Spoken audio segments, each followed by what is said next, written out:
So from here forward, we're going to talk about newsletters and the newsletter editor and a couple of things. And what I want to start with is a brief overview of communication preferences. So some of it for you, this might be total review. Some for you it might be a good refresher, and some might be a whole new bit of information. So what we're going to do is let's go into Abby Normal. She's my guinea pig for everything. And let's talk about communication preferences.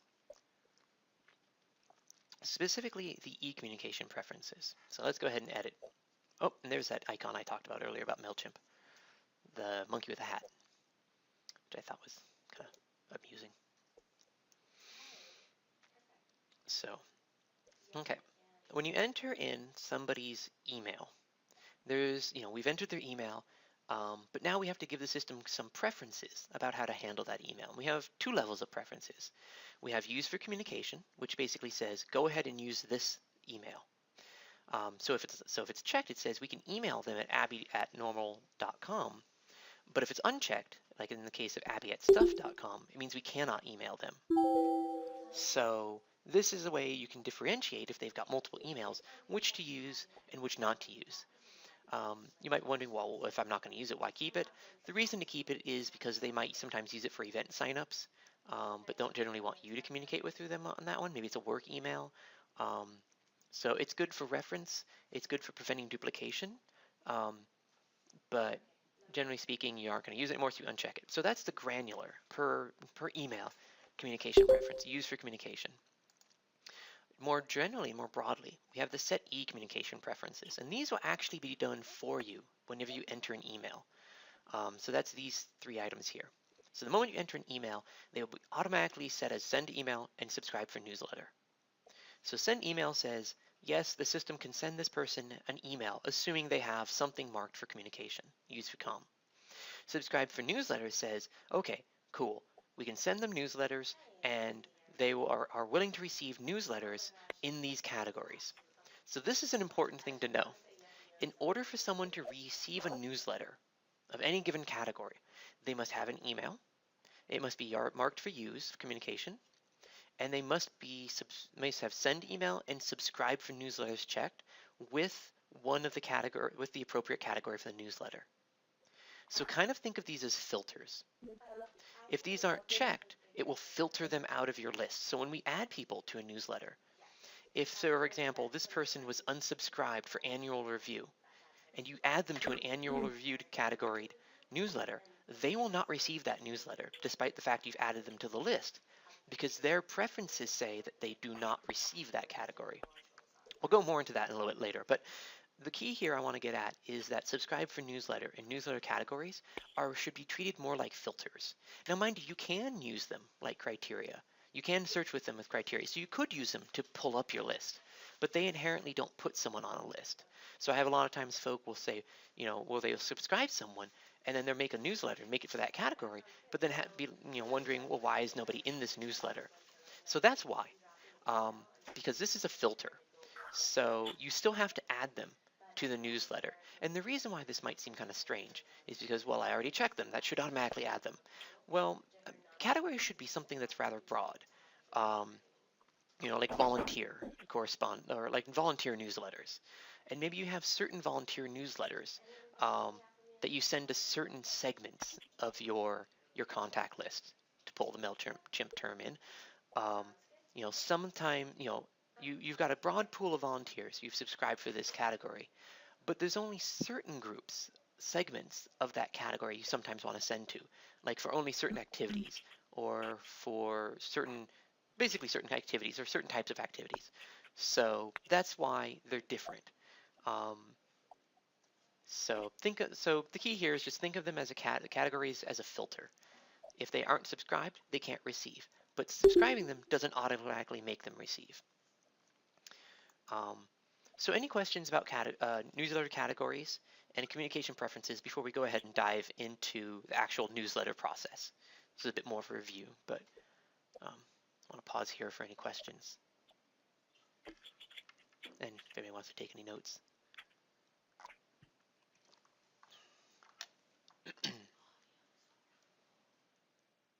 Okay, so if there's no questions, let's go ahead and talk. Oh, Yes. So by default, okay, let's talk. Actually, thank you, Kim. I probably should cover that next. So Nonprofit Easy comes with one category called, where is it? Ooh, come back here. This list has gotten too long. Called Uncategorized Newsletter. It is the default category and also can't be removed. Um, it's basically a catch-all for whatever you want to put into it. So if you have newsletters that don't fit into any good category, use it. A lot of people only ever use that category. I have to admit, while we at Nonprofit Easy have several categories, I only ever use uncategorized. Maybe one of these days I'll change that, but for the time being, I have chosen not to. If you want to create more categories, go ahead and go to Configuration, Newsletter Category. So if you are going to use newsletter categories, before we even make newsletters, so I'm thankful, Kim, that you pointed out, we should probably talk about how to make some categories. Basically, you just hit the Add button, give your category a name, and say if it's a default. I recommend do this. Is contact default subscribe? Kind of an awkward wording, but it basically means that if someone is added to the database and they are given an email, they're automatically subscribed for this category. So kind of means that you don't have to come in from the back. And the reason why you might not set something as a default is if it's a very select group of people who would normally be receiving it. Personally, I don't see too much harm in sending it to the wrong people because you're going to make your lists with affiliations and other criteria and contact types and advanced searches. So worst case scenario, you send to someone who doesn't want to receive it and they unsubscribe. Not that big a deal. But if you do want to create various categories, create them here. Once again, make your categories broad. So don't create a category called, 2013 gala event. Create it as gala event, or even better, events. So keep them as broad categories like volunteer opportunities, events, monthly newsletter, annual newsletter, things like that, broad categories, because people aren't going to want to have to because if you keep making categories for each event, people are going to never really receive that newsletter once, and they're going to have to unsubscribe freshly every time, and that's going to irritate them. But if they really don't want to subscribe for your newsletters, they're going to want to unsubscribe for broad categories. So they're going to say, I'm interested in your events, but I don't want to see your volunteer stuff. Or they're just going to be, I don't want to see anything. And so if you keep creating new categories, they'll keep getting added to it, potentially, and could get quite irate. So keep your categories few and broad, my advice. So any other questions about categories and communication preferences?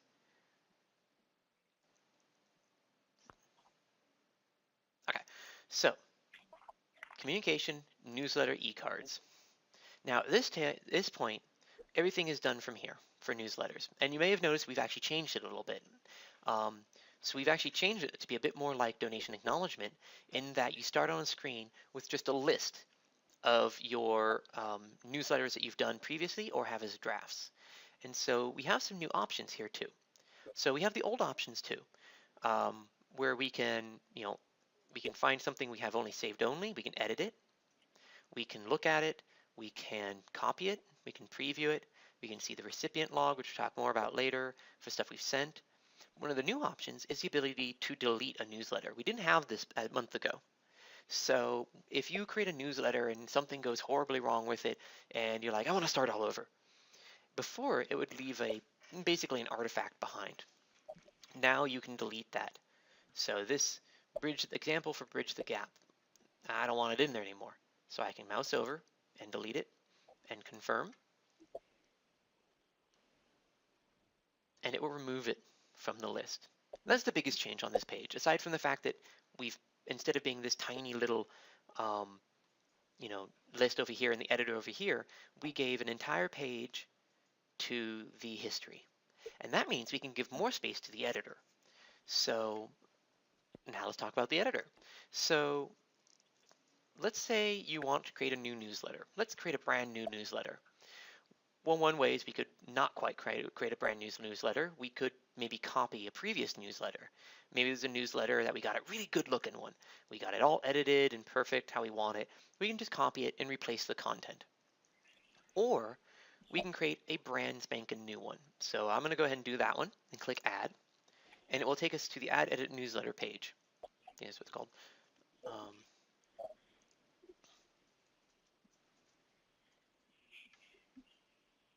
Give me a second. Screen shares always slow me down. Okay, so here we have it, the add edit newsletter page. And so while this used to be squished down in this tiny little corner, we've given it more space now. So, and the layout's not too different, just a little bit more spacious.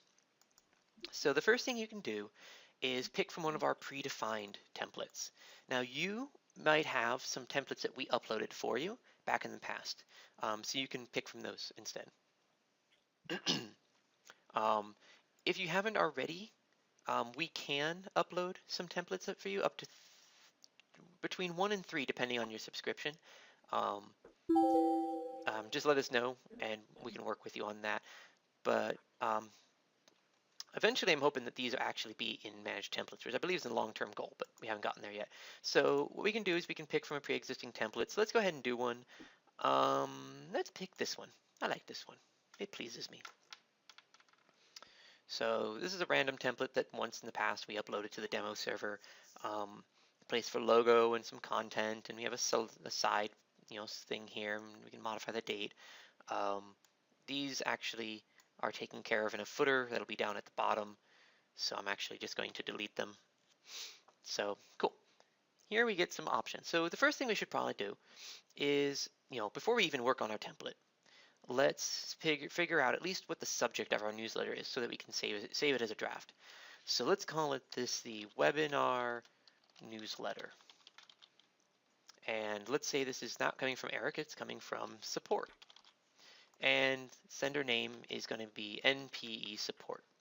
So what these fields are is whenever you send an email, it will have a sender email, a sender name, a subject, and a to-line, among other things.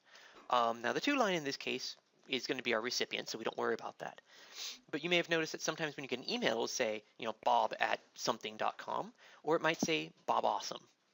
And then if you look closer, Bob Awesome is a mask, an alias basically, for the email. And that's what we call the sender name. So kind of think of your sender name as your alias. So, instead of being an email address, this is what kind of people see over it. It's a prettier one. It's a prettier kind of display name. And then the sender email is who you're saying it's from. So if someone hits reply to your email, it will go to this email address. So we'll get back to this in a second because I've got some important announcements on sender email. So this is basically if they hit reply, who does it go to? It might be you, it might be your boss, it might be somebody else in your organization, but it should be someone at your organization. Otherwise, someone might get emails that they don't know about. Subject is, the subject line. It's what people see. So this should be something that catches their eye. Avoid exclamation mark, like the plague. Avoid numbers. Also, the same thing goes for all of these. Don't put exclamation marks. Email will probably reject it. Try to keep numbers out of these, and don't put anything in all caps. These are things that will set off spam filters like crazy. Spammers have a notorious habit of putting things in all caps or lots of exclamation, get rich quick, all caps, exclamation marks. So, or emails from them will often be like, bob123 at, 1442.com or some bizarre things like that. So these are the things that spam filters will look out for. So for your sender email, your sender name, and your subject, keep them, short, sweet, and to the point, and, try to make it look as professional as possible. And that'll probably help with preventing spam. There's lots of great articles out there. We sent a newsletter out last week that you may have received, which I'm going to talk about briefly, where it had an article about subject lines. So that's a little advice for sender name, sender email, and subject. If in your case, your organization does have a number in its domain name or in your sender, your username is what this part's called, think about reconsidering, think about changing that if you can. Not many people have that, but some people do. That will help you with spam filters. Now, I know that's a big change, especially with the domain name, but just something to keep in mind. So What about symbols? I would avoid symbols too. Now, the @ symbol obviously is present in email addresses, but symbols are another one of those things that can set off spam filters. Anything outside of general alpha characters, that's ABZ, A, B, C, D, E, F, G, all that alphabet soup stuff, is usually safe. Numbers get kind of hit and miss, but symbols definitely will be with numbers and can set off a spam filter. Now, regular punctuation, like a single exclamation mark, although I'd be hesitant with that, and periods and things like that, question marks, those are probably fine. But I wouldn't use too many symbols, especially the $sign, because you've probably gotten your fair share of spam where it's like make money quick kind of thing, where the money is a $sign. So symbols, yeah, you're risking it, but I'd probably err on the caution on that one and treat them like numbers and try to avoid them. Especially if it's a funny symbol, that you had to use like the character map to pull up. Those may not even render on your recipient side, depending on their fonts and stuff. So try to keep it simple. You're going to hear me say this a lot with newsletters today. Keep things simple. So I'm going to put it here. One other thing I want to talk about emails, and this is going to be really important for you folk who have been having problems with a lot of spam rejection.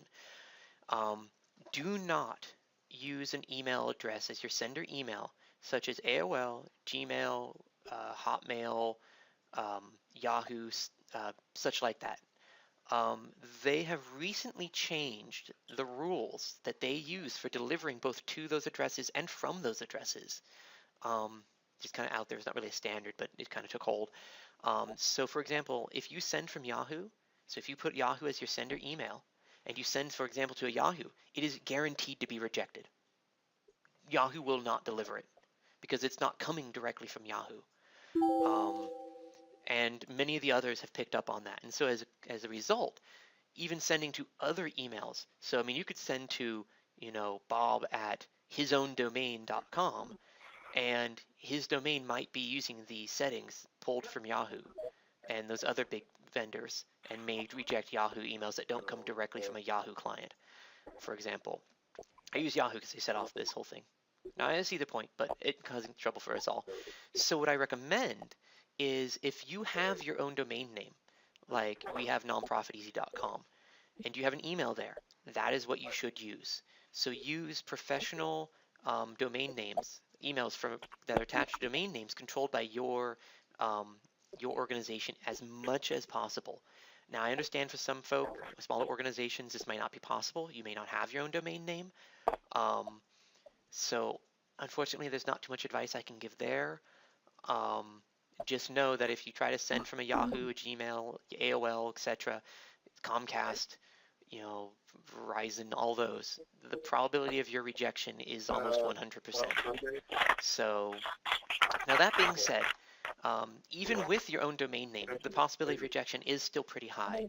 So we've actually sent out an email last week about updating your domain name with the, I always get this backwards, it's the SFP record. So if you go to our help center, in the communications section, there is a tutorial on how to update that with your domain name to help guarantee, well, not guarantee, but help greatly reduce the number of bounced emails you may have to deal with. So here it is, FAQ, how to make sure your emails are reaching contacts. So I would recommend that everybody here read this. Specifically this first thing, this first tip 1, you'll need to contact your domain name service, whoever that is. It might be a web host, it might be another service, and ask them about updating the SPF record. I think that's backward. No, that's right. The Sender Policy Framework record. And you're going to need to put this setting right here. And what this will basically means is if you send an email from your domain and the recipient goes, well, I want to check with that domain and make sure this is legit, and goes to your domain and says, is this legit? Your domain will say, yes, this is legit. You can let it through. So this is a really important step in combating spam rejection. This is something we just recently figured out and learned about recently. There's a few other smaller tips here, like stuff I was talking about. But if there's nothing else you take from today's newsletter webinar, this is what I'd like you to take from it. Actually, in the post that I think you saw from Arlene, I kind of So put it into place where some of you may have already seen this. Long-term accessible with individual emails. Better for sharing. Getting somebody talking. Oh well, I can't mute them. So definitely, if there's nothing else you take from newsletters today, this is what I recommend. And then once you do this, go ahead and let us know. So those of you who yeah, because Kim, I was thinking about you. You might be okay. It's not guaranteed. I know that it raises the probability, but if everything else about your email looks good, and you do have numbers in your domain, and I know there are a few out there like you, Kim, there's not much to do. I mean, short of changing your domain name, which in your case I probably wouldn't, because saying 365 is out in words would totally be too long a domain name. So I would probably you'll probably be okay. As long as everything else about your email address and subject and sender name and content isn't, going to flag you, you should be good, especially if you add the SPF record to your domain name. You should be good to go. But if not, I don't know. That's, I guess, a decision you'd have to make internally. But anyway, I've dwelled on this, I think, long enough. So if anyone has any questions about this, I'm not gonna field them here because I could imagine them being quite lengthy. Feel free to email us. Once you've taken that step, also email us. We're kind of trying to keep track of, so we can help people out. So I'm gonna bring us back to the editor. Okay, so now we've talked at length about sender name, sender email, subject. You can also say that a newsletter is connected to a campaign. That's more for reference. And here we'd say, what category is it in? By default, it's uncategorized. If you don't want to mess with categories, keep it that way. Otherwise, you can say that I want this to be part of the monthly release newsletter. And we'll come back to other recipients in just a second. So yeah, we'll kind of come back to recipients and all this sort of. So now we've kind of said a little bit of details about it, and all that. And so here what we can do now is save as draft. So I recommend save as draft really early and very often. I know actually you got a ticket about this shortly before the webinar. So I want to make sure to mention here for everybody's benefit, the system while you're on this screen, unless you do something like save it, which makes a system call, the system after I think about 30 minutes, might be more, might be a little bit less, depends, I'm not entirely certain, will log you out. So if the system sees that you're idle for too long, it logs you out. This is a safety feature. It's built into almost all web-based platforms like this for your security. But when you work in the editor, that makes no system calls because it's all in your browser in a Java environment, or JavaScript, I think. So it makes no system calls, and so the system doesn't know that you're still there. So it might log you out. So if you're working on a newsletter, say, for half an hour, you might be okay. But if you work on a newsletter for an hour and you've never saved, when you go to save, you might find that you've been logged out. You may even get an error screen or something like that. So what I recommend is the moment you've got this information filled out, before you even start on the newsletter, save as draft. And then work on your draft for a little while, and then save for like 10 minutes. Then, if you take a pause to think, or take a quick break, or get some coffee or tea or something, save it again. Basically, every time you make a major change, save as draft. And this will do two things. One, your power goes out, your internet goes out. You haven't lost anything. Two, it'll keep the system from logging you out. So if anyone here, which I think somebody has, and so I think if I saw them in here, has ever had that happen to them, this will be the solution, is just save as draft as often as you can. Kind of think back to the early days of, when you were, okay, maybe I'm my own memory, but you know, the early days when I was working in Word back in high school, grade school, is it really that far back? Anyway, and you know, Word would crash on me randomly, or the power would go out, and I'd lose hours of work. So I learned, you know, save early, save often. Just every time I pause, Control S. We can't Control S here, but every time you pause to think for a little bit, scroll down and save as draft. So that'll help a lot.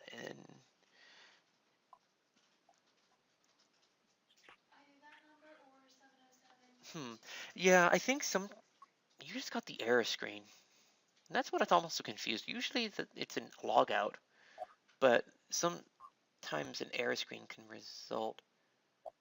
But I would probably have the same advice, kind of the save early, save often in your case. Now, if you find that continuing on, that you just save and it crashes, let me know. But I think that may have been a form of timeout or logout. But I don't know. If you don't feel that my answer was correct, let me know in the ticket, and you can get back to it there. Yeah, no problem. Anytime. I was just sad to hear that happen. I know how it is. So, okay. So, but from here, the editor is not too, too scary. It's a little finicky, I agree, but not too scary.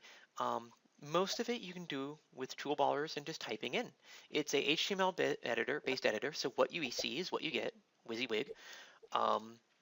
And the controls are much like you'd imagine in any word processor like Word or OpenOffice or any of those. You want to type something in, we just go to type, I can select all this, I can delete it, I can hit enter, I can go with this is the body text, I can highlight it, I can change colors on it, so I can make it red, I can give it a background fill so that it looks like it's highlighted, stuff like that. I can bold it, I can italicize, I can underline, I can strike through, I can center. I can do all sorts of horrible things to this text.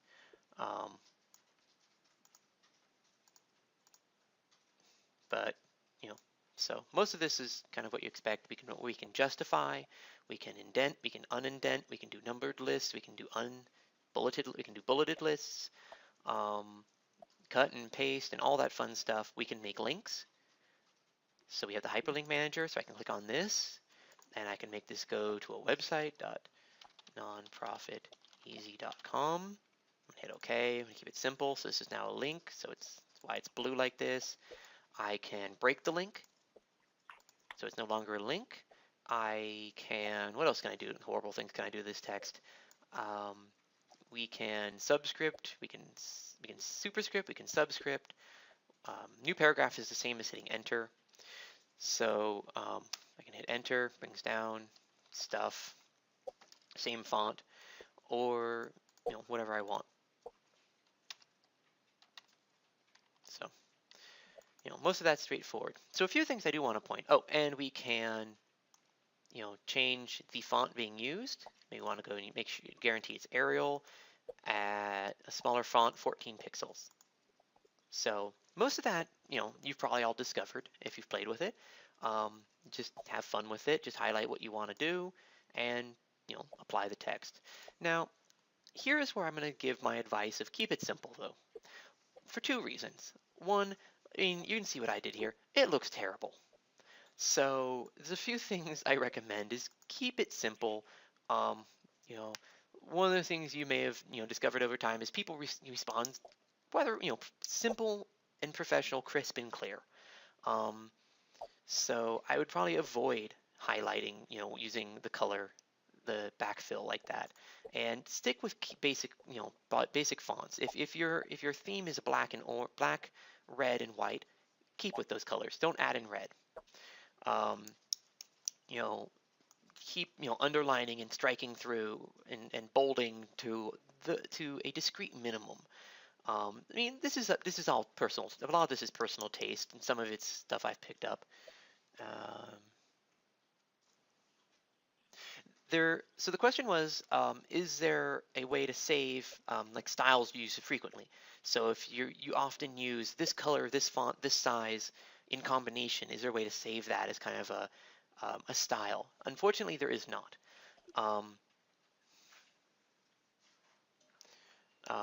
And I'll get to that question in a minute, Kim. So there's no way to say, okay, I like this style, I want to save it for later. I think you can do that with things more complicated editors like Word and OpenOffice, but our editor is kind of pretty straightforward like that. We can't get too complicated there. So can't save them for later. But so where is this? So I'll still get to you, Kim. Give me a second. I was going to say, but yeah. But you can still. Eric, can you copy it and then just edit it? You could copy and edit it. Yeah, I could just copy. Oops. Excuse me. Copy. Where's the copy here? Copy. Huh. I guess there's cut. Or I could always do Control V. Not Control V. Hold on. Control C. Once you send an email, though, you can copy it and edit it. Oh, yeah. So actually, good point, Randy. So if there is a newsletter that you did like the fonts and stuff you used on, you can just copy the newsletter and use that as a template, and then just kind of reuse it. But there is no way to start from scratch and pull from a previous newsletter. So going back, the other reason why I advise simplicity in your fonts is if you do get too complicated, you know, like halfway through a sentence, you change fonts and do one thing. Sometimes the editor misbehaves. Some of you may have experienced this, but if you get too mix and matchy with your fonts, is that a word? It is now. Sometimes, since this is all HTML, which has certain ways it behaves, you'll sometimes get strange behavior. So that's the other reason I like to, you know, promote simplicity. So one other thing I want to talk about fonts is and I'm going to talk about images and stuff like that in a second, is you might be wondering, can you have more fonts than these? And the answer is no. Out there in the world, there are a million, probably literally millions of different fonts. Maybe not millions, but I almost want to say there are. You know, almost every application will have its own font for its internal uses. And that's fine, because a lot of times those fonts will be installed with the application. You install Word, it comes with fonts. You install Adobe, it's going to come with its fonts that it needs, and that's fine. But on the web, there are only about a dozen fonts that can be guaranteed safe and that everybody will have. And those are these listed. There might be a few more, but these are the ones I know to be safe. Arial, Times Roman, things like that.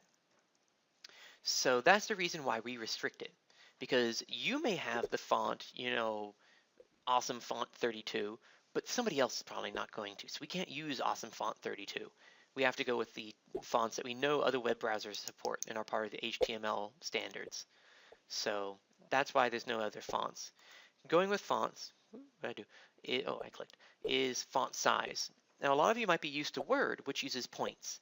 And a font point in Word is, I just learned this the other day, is 1/72 of an inch per point. Bizarre, isn't it? Like 1/72. Why that? It's like the old imperial system, you know, how many quarts to a pint and things like that. So HTML uses pixels because pixels is a discrete, consistent unit. There are X many of pixels in your screen. Mine is like 1200 by I think 1000 pixels. Each one of them is a discrete display unit. So that's what HTML uses. It's consistent from one system, whether you're Mac, Windows, Linux, whatever. Even on mobile devices, a pixel is pretty consistent. You know, the size of the pixel is going to vary a little bit, but it's pretty consistent. So that's why it uses pixels. So what you're used to as being like a 12-point font in Word is about a 16-pixel font in our editor. Not one for one, but pretty close. So it's a good place to start. So something to keep in mind. So this is, I believe, 14 I used here, which is roughly a 12. Actually, I think this, oh, I also have it bolded, so that makes it a bit bigger. There we go. So it's roughly 12. I think I can go to 16 and it's even more 12-ish. So it gets pretty close, but it's not going to be precise. So that's fonts. And I'll come back more to some more advanced stuff in a minute, but I also want to mention, now that we've played with fonts and learned a little bit about them and formatting, let's talk about pictures. So we love pictures. Humans love pictures. They're a great way to get your message across. Put a little text and a picture, and it says 1,000 words. I wish I could remember who said that. There's that old adage. I think it was an old newspaper guy. We all know it, but I can't remember who it was. So how do we insert a picture? Well, pretty straightforward. We use the image manager. So it's this mountain with a sun. So we click on this picture, and it opens up the image manager, which is going to insert an image. Okay, it's not there. Insert an image where our cursor was. So we can either pick from a pre-existing image, or we can upload a new image. So we can select files and upload. In this case, let's go ahead and use just the MPE logo. So I'm going to select it, and I'm going to insert it. Ta-da! And because this is the other reason, be careful with fancy fonts. Because of the highlighting, that's why it's do more is less is in yellow. I'm going to fix that because it's going to bug me. Oh, come on.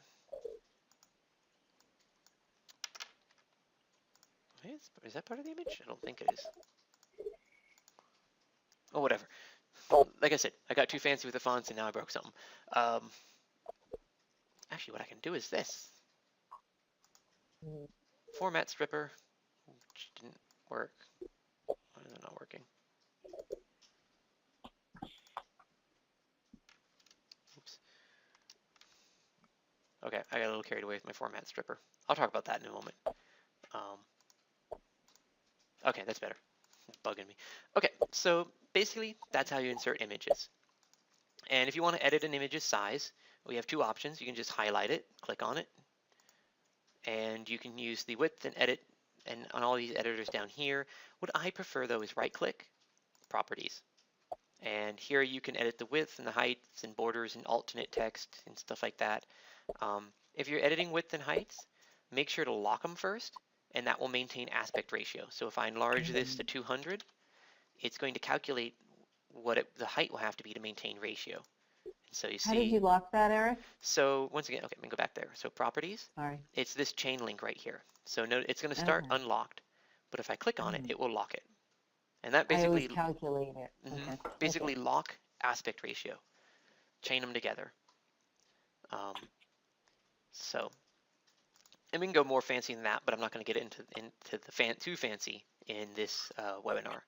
I will eventually do an advanced newsletter and template webinar, or actually talk more about HTML and stuff like that, but not today.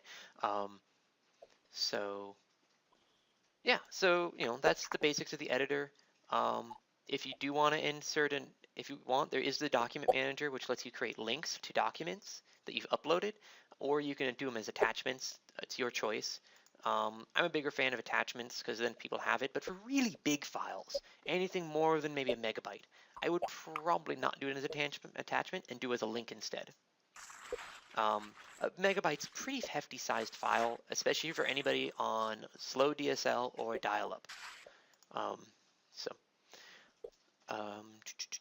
Okay, so a couple other things I want to talk about on this editor is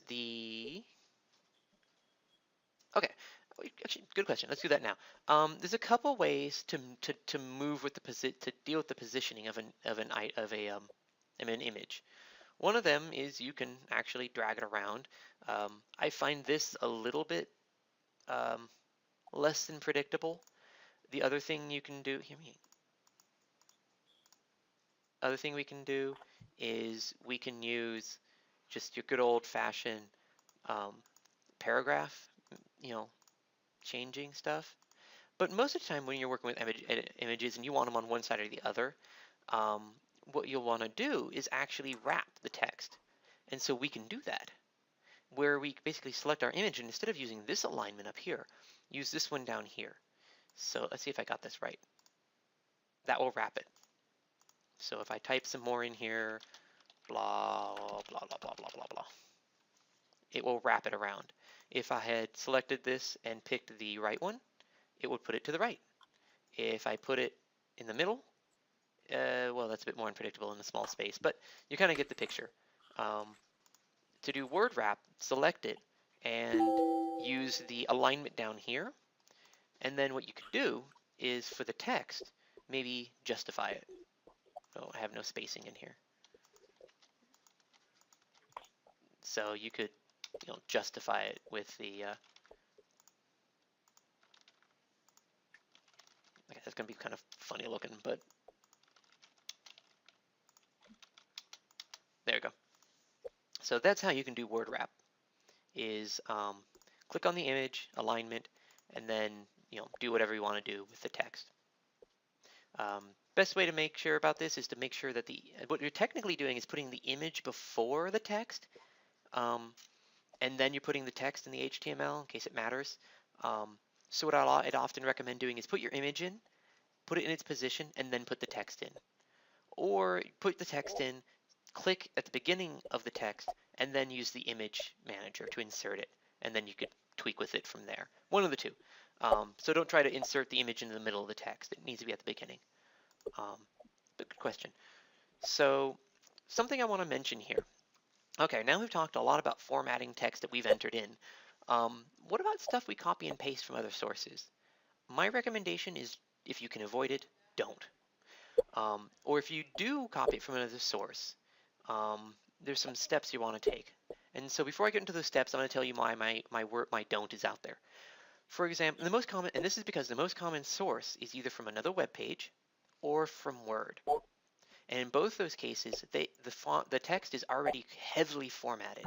The fancier the web page, the more formatted. And so when you copy and paste it, your computer is trying to take the formatting with it, and it's going to raise all holy heck in your in our editor. Actually, any editor. You put it in MailChimp, it does it too, I hear.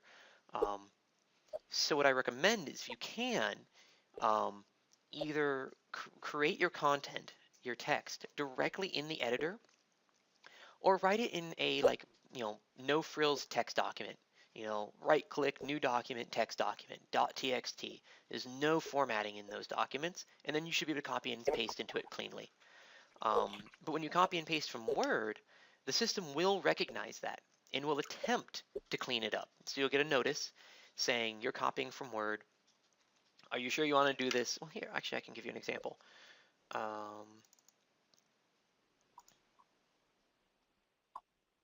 Here's just a bit of something from my calendar. It'll do it too, because it acts as my Microsoft. So if I try to paste this in, Control V, it gives me this. The content you're trying to paste is MS Word formatting. Would you like to clean it? Okay. So it attempts to clean it, but if I actually go into the HTML, it's still not clean. So sometimes you'll be fine. The formatting will look good, everything works fine, but sometimes you will notice that weird things happen. Halfway through a sentence, the format changes. Things like that. If you're having problems with something you pulled from Word, what you're going to want to use is the format stripper, and you're going to strip it down and redo it, basically. So you'll select what you've pasted. See, we already have some weirdness. You'll use this tool, the format stripper, and you'll use one, if not most of the options here. So the first one is strip word formatting. Okay, that cleaned it up, but maybe that didn't make it perfect. All right, now you got to go even deeper. You might actually have to go to strip font, span, and even CSS. These don't, do the others. They're all independent. So you may end up having to use all four of these strippers to clean it down to almost raw text. Basically, raw text with page breaking, line breaking. If you do strip all formatting, it even takes out the line breaks. Don't usually recommend to do that, but because it kind of makes for a mess. Because now you have to find where your new paragraph new lines are and stuff. But if it's really that bad, you might consider it. So the format stripper, if you're having problems with formatting, or you formatted something and it's gone completely awry, like you saw me use earlier, strip all is going to be the worst case scenario. Otherwise, just use a combination of these. Usually, you don't need to use Word unless you actually paste it from Word or from a website. Let's see, what else can I advise you here? I guess that's the basics. If you want to go full screen for your editor, it's the toggle full screen mode. And this gives you a lot more space to work with, but you can't save from here. So you'd have to F11 back, or there's also the button, and come back here and save as draft. So, ta-da, save as draft. Okay. We also have placeholders, just like with the, but nothing too fancy. First name, last name, organization name. If you want, what you can do is first name and organization name. And if you're sending to an individual, it puts in a first name. If you send to an organization, it puts in the organization name, and it won't put the other. So I could say, dear first name, organization name, at no spaces, and depending on which one it is, it'll put the appropriate placeholder in. Fun trick that. So you can do like, let's find a spot to jam this in. So I could go dear first name, add dear org name, add comma. And I actually meant to do this earlier. Oop, why did I put it there? Comma. So this, depending on if you say to send it to an org or an individual, it will fill in the appropriate placeholder, or it will be blank. So you don't have to worry about it, any weirdness there. Usually, you might test it once, but it's worked for me last time I tried it. So any questions before we move on to working with contacts and adding people about the editor? I know I'm probably asking.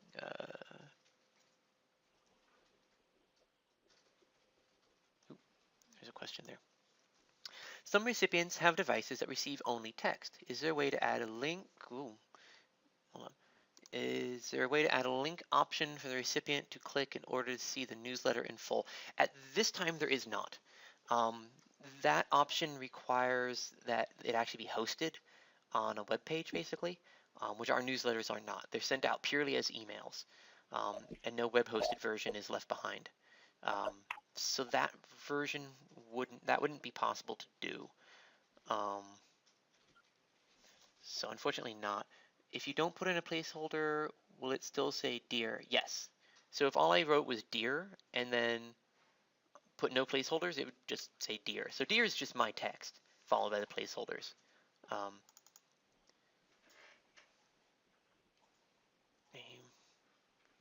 But it's pulling from, but it's almost guaranteed that if you put the placeholder, it will fill in, because individuals have to have the first name filled in, and organizations have to have an organization name. I'm getting a note. That's not working. This right here? Yeah, I know. Okay. So in the rare case that someone doesn't have the appropriate field, you can put a default salutation. So I wouldn't use that in conjunction with this trick here. But if you wanted to put just one of these, and then for people who were individuals that received it, put dear sir or dear madam or something like that, dear to whom it may concern or something like that, you could put default salutation. And in the cases where this can't fill in, it would fill in what you put here. But I like this trick personally because it's guaranteed to put something from somebody's record. So that's was just being reminded to me for default salutation. Okay. Any other questions about the editor before we move on to adding recipients? Okay. So for adding recipients, we've got a couple of options. We can add the recipients manually, email by email, under other recipients. I don't usually, this isn't used too often. You might use this to add, maybe yourself or another staff member, things like that. Extra people who aren't in your database, but my general opinion, if you're going to send to them, they're probably in your database. But this is a quick and easy way. Or if you want to test it with your personal email as opposed to your work email, things like that. When you send it off so you can get yourself a copy. Not testing, but just when you actually send it. That's for other recipients. So you just put like, bob@example.com, comma, space, don't even have to put that space, frank@example.com. And Bob and Frank, even though they might be not contacts in your system, can still receive the newsletter. But most of the time what you'll do is you add your contacts down here. Now we've got one lovely shortcut of just go by contact type. So I want to send this to all my board members. Bam, done. As long as I'm recording my board members correctly and they have the contact type, they're going to receive the newsletter. Or, we could do a combination plate, I want this to go to alumni and board members and site coordinators and volunteers. Weird list, but you could do it that way. So this is one way. So if there's a specific, you must want to send it to donors or volunteers, this is a good way to do it. So it's kind of pre-segmented by a contact type. Just note though, if you select every contact type, you are still not selecting everybody in your database, because some people may not have a contact type. So how do we select everybody in our database or select more customized groups? And then for that, to do that, we use select additional contacts. So while this is useful, you'll probably use select additional contacts most of the time. So we can go to contact type section, select additional contacts, and it's going to go oops. And so we're going to go, okay, we're going to select from a list. So we haven't selected anybody yet. And if we want to select everybody in the entire database, we don't do anything with, except for come here to the select all and select all. So that's all people on all pages, and then we'll hit add. I'm not going to do that yet. If we had just done select current, it would just be the current people of the current page. And none would be no people on none of the pages. None of the people on none of the pages?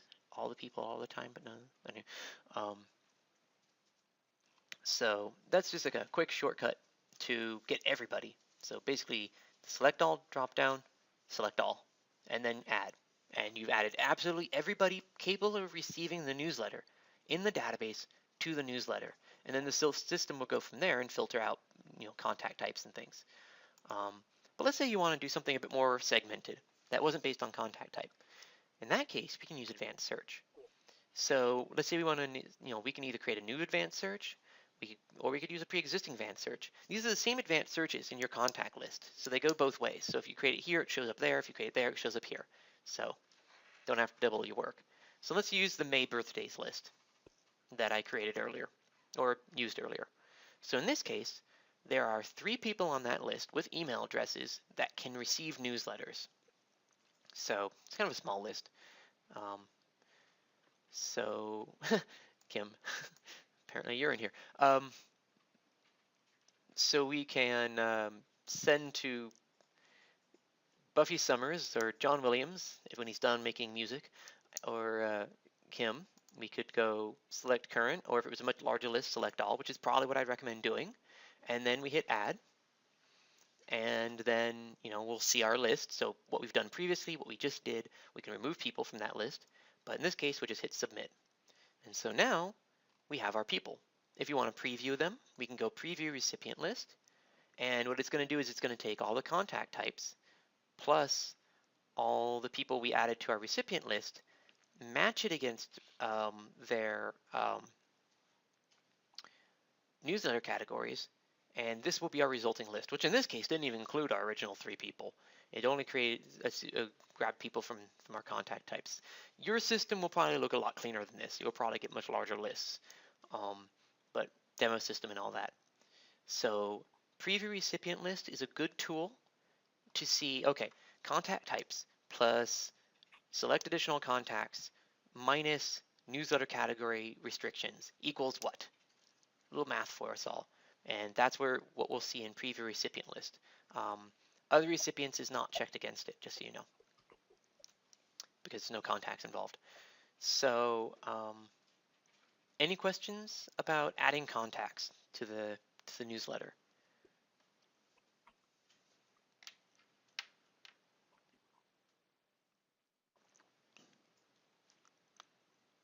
Oh, kind of surprised. I thought there would be. And yeah, reminder again, this is how we add people, and we don't add them by simply marking them as subscribed for newsletter. So this is where that newsletter subscription filter conversation I had earlier comes into play. So a couple of fun things I want to talk about from here, just to wrap us up, is send test email. This is your best friend. If you want to know how your newsletter works or looks, this is what you'll do. Send test email, put in your email. It'll default to the email you sign in with, send, and it will send you an email. So I'll get an email in just a moment. See if I've So here it is. Here's my newsletter opened up in Outlook. It looks, well, terrible, but we ignore that. But let's say it looked, there was some small modifications that we made. We can make them, send a new test email. These come in almost instantly. So a couple things to note here. Because this is a test email, it's not going to have the placeholders filled in. So don't panic. We're okay. Your test email may not have the placeholders filled in, and the unsubscribe link may not work, but it will work when you actually send it. So just make sure to do that frequently. Do it a couple of times. Have some friends, have some coworkers review it. Find everything and anything that possibly could be wrong with it. Hold on.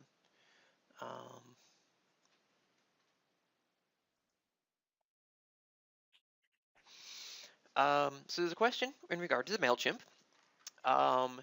If you are integrated with MailChimp, your MailChimp client contacts in the list that you synced with will be present in Nonprofit Easy, and you will be able to search by them. Chances are they're already regular contacts, so you're good to go there, but they will be present, and depending on communication preferences and all that, you will be able to work with them. The next question is, can we create emails like we did in MailChimp, i.e. templates? We cannot. Not in the same way you can do with MailChimp. So we will have, basically you get the editor. Now you can pull from one of our templates, or if you've already had one put in, you can use those templates. Or if you have a pre-existing newsletter, you can kind of use that as a template, kind of a fake template sort of way, but we can't create templates like in MailChimp. So if you're a really big fan of MailChimp's templates, then go ahead and use them because now you can go back and forth and you'll be good to go. If you would rather not use their templates or their system, then you can keep using us, but we don't have that type of templating system. So yeah, send test email is your best friend. Use that a lot. Save as draft is your other best friend. Use that a lot so that you don't lose anything. Send will be both your best friend or your worst enemy, depending on how good your newsletter is looking. So that's once again where send test email comes into play. Preview, honestly, is kind of useless, so don't bother with it. Use test email. I'll just be blunt and honest on that. Preview is probably not going to help you very much. So I would use send test email. That is going to be the best preview you have. Cancel just gets you out of the page. Preview recipient list we already covered. But okay, coming back to send will send it. It will send it the moment you hit send, with a caveat, but I'll come back to that. The moment you hit send, it is gone. It is out the door, so you cannot pull it back. I'll sometimes get folk who will realize after the fact that, oh, I made a mistake. Can you guys stop it? I can't. We cannot stop it here at support. Once it's sent, you hit that send button, it's sent for processing, and while sent for processing can sometimes take a while, once it gets to that stage, we cannot stop it. So word of warning there. That is why I keep harping on it, but send test email. It's going to just keep sending it. Once it looks good, send it again and have a friend look over it. So send is send, but there's a caveat with this send now option. So if I uncheck send now, so send now is basically saying send it now. Yeah, Kim's preaching on that one. We can schedule a newsletter to go out at a future date. So send now will send. I mean, send will send now unless you uncheck send now. That made sense. In which case you can say, I want this to send on Friday in the morning at 1 in the morning, 0100 on Friday. And then when you hit send, it will schedule it. So it will be set for scheduled for sending, or I might just say scheduled. I can't remember. I don't use it very often, but it is there. Because of the potential for delays when sending newsletters, I would probably give yourself a little bit of leeway. So if you want it to go out by 6 a.m., I might send it out at 4 or 5 a.m. just in case it gets delayed due to high traffic, depending on your time zone and when you're sending it. 5 a.m. is probably not that bad a time, especially for East Coast folk. For us West Coast folk, 6 a.m. is everybody else is East Coast 9 a.m. So might be competing with them because it's kind of a first come first serve thing. So just keep that in mind. Pretty cool feature. Otherwise, send is send. Okay, so I'm just going to go ahead and save as draft this because I'm going to use this for, I don't feel like trying to send it because I don't want to send it to people. And so any questions about that process? I guess any questions about the editor, anything we covered up to this point before I wrap up with contact log.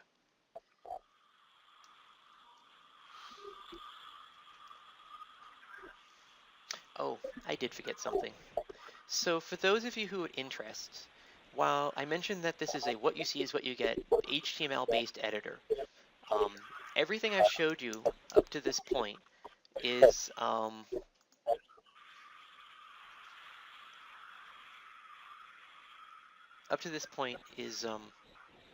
in the editor itself. For those of you who feel inclined or feeling brave, it's not that bad. You can use the HTML mode of the editor. And anytime you talk to support and need help with a newsletter, this is usually where we're playing around. So we usually dive into the HTML and make little tweaks. In fact, let me see if I can find, here's that section. No, that's not it. Oh, I already stripped it down. But I was going to show you the section that I copy and pasted from Word. But this is where we tend to play. It looks scary, but it's really not that bad.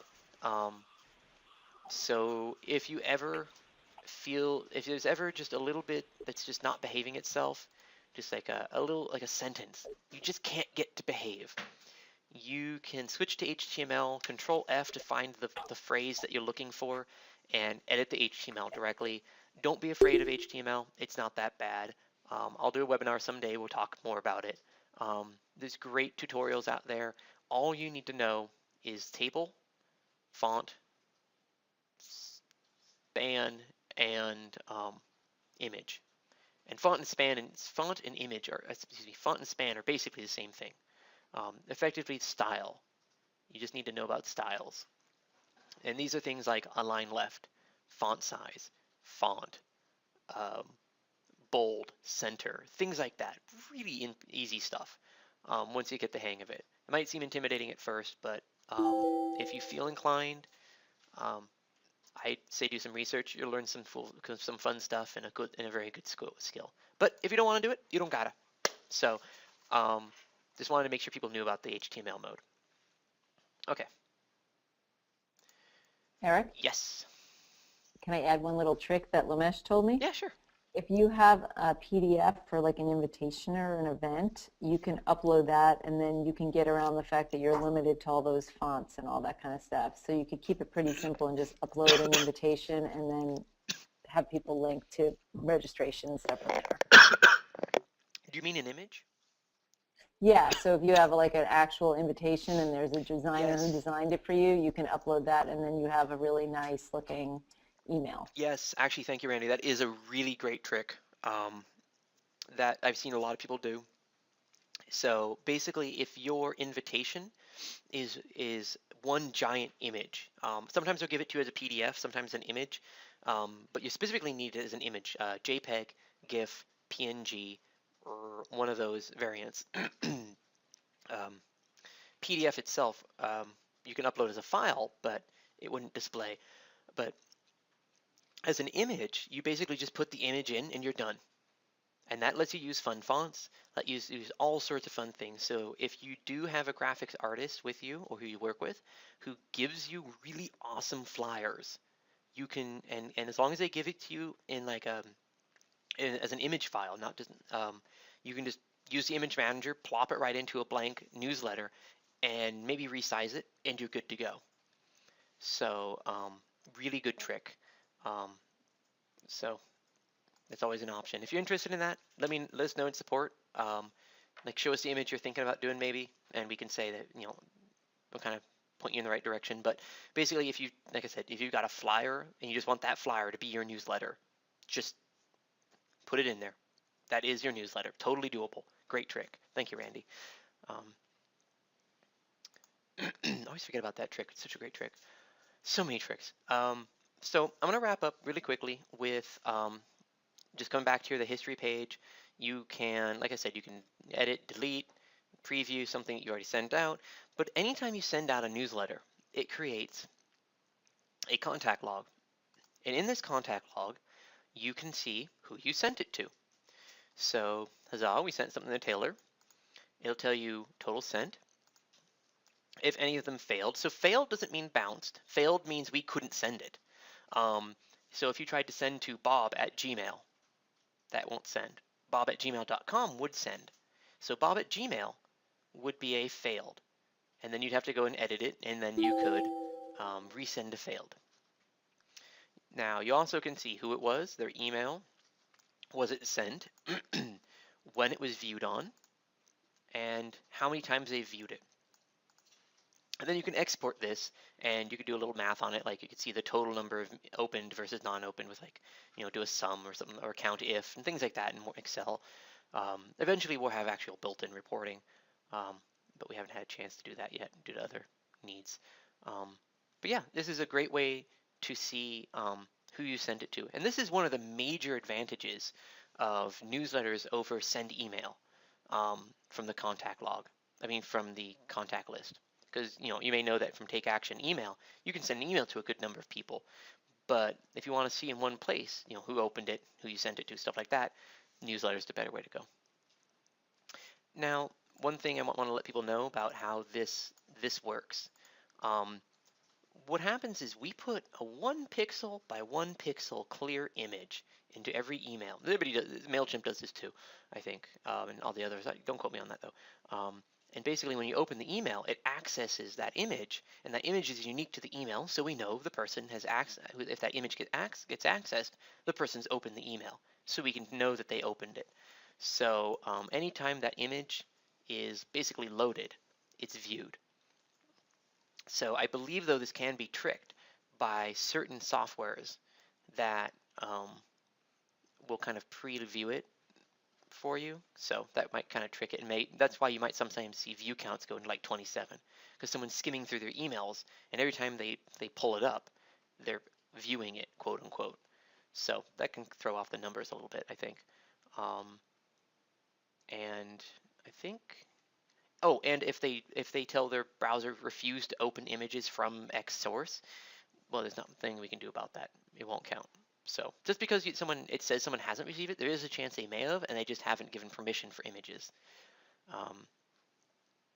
So yeah. Any questions about the contact log?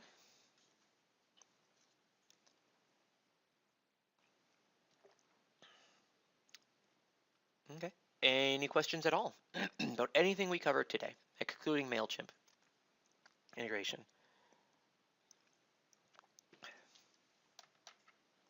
It's so quiet. No? Okay. Well, that I have no reporting to go along with newsletters. So that, as they say, is that.